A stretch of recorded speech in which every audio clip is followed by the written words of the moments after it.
मुझे जो है आज जावेद सिद्दीकी की बातें सुनकर ये पहली बार एहसास हुआ इस बात का कि वाकई कि कितनी अजीब बात है कि महाभारत में कहीं राधा का जिक्र नहीं होता है, भगवद गीता में कहीं राधा का जिक्र नहीं होता, और दूसरी तरफ ऐसा कोई प्रेम कहानी नहीं है जिसका जिक्र हो और राधा और कृष्ण की बात ना हो, या कोई भी ऐसा रोमांचक गाना नहीं है या गीत नहीं है, लोकगीत नहीं है जो राधा और कृष्ण के रिश्ते के बारे में ना हो। तो ये जो कॉन्ट्रडिक्शन है इसने एक्साइट किया जावेद सिद्दीकी को, जो राइटर हैं उनमें। और जैसा कि उन्होंने कहा कि इसकी वजह से एक सवाल उनके दिमाग में आया और उस सवाल की तलाश में, उसके जवाब की तलाश में उन्होंने ये नाटक लिखा।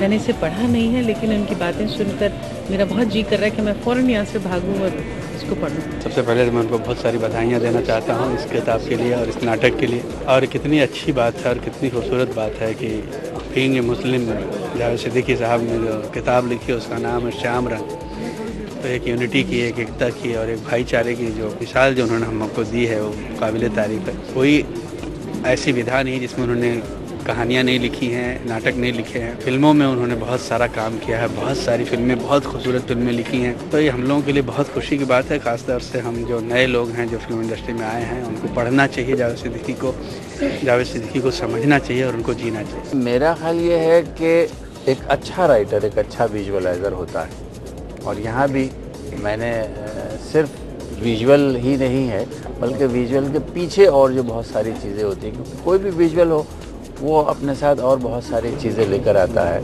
क्वेश्चंस लेकर आता है, आंसर्स लेकर आता है। वो मैंने इसमें कवर करने की कोशिश की है। That is my inspiration.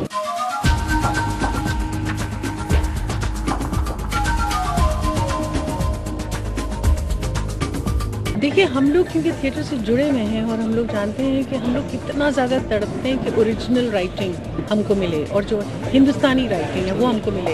ये हमारे नाटक के लिए एक बहुत तकलीफ की बात है कि हम लोग जो हैं मुसलसल और बहुत बरसों से जो फॉरेन राइटर्स हैं उनको ट्रांसलेशंस में करते आए हैं। तो ये बहुत ही एक कीमती सरमाया है जो आर्टिस्ट के हाथ में आता है जबकि कोई ओरिजिनल नाटक लिखा जाता है, और ख़ासतौर से आज के दौर में। तो इसकी अहमियत यकीनन बहुत है। डेफिनेटली अभी तक मैंने किताब पढ़ी नहीं है, मगर किताब पढ़ूंगा तो ज़रूर मुझे ये बिना किताब पढ़े मैं आपको ये दावा कर सकता हूँ कि बहुत अच्छी किताब होगी। क्योंकि जावेद साहब के बारे में जितना मैं जानता हूँ, जैसा मैं कह रहा हूँ कि उनकी लेखनी पे मुझे कहीं से कोई शक नहीं है, और मैं चाहूँगा कि मैं तो ये किताब पढ़ूंगा ही। और तमाम लोग जो मीडिया के थ्रू मुझे देख रहे हैं, मेरा उनसे अनुरोध है कि किताब पढ़ें और जावेद सिद्दीकी को और करीब से जानें। श्री कृष्ण के बारे में सब जानते हैं, उनकी पूजा होती है, उनकी आराधना होती है, लेकिन ये कि जिस राधा की मूर्ति के बगैर, उसकी प्रतिमा के बगैर श्री कृष्ण की पूजा नहीं हो सकती, उस राधा के बारे में हिंदी का पूरा साहित्य जो है वो चुप है,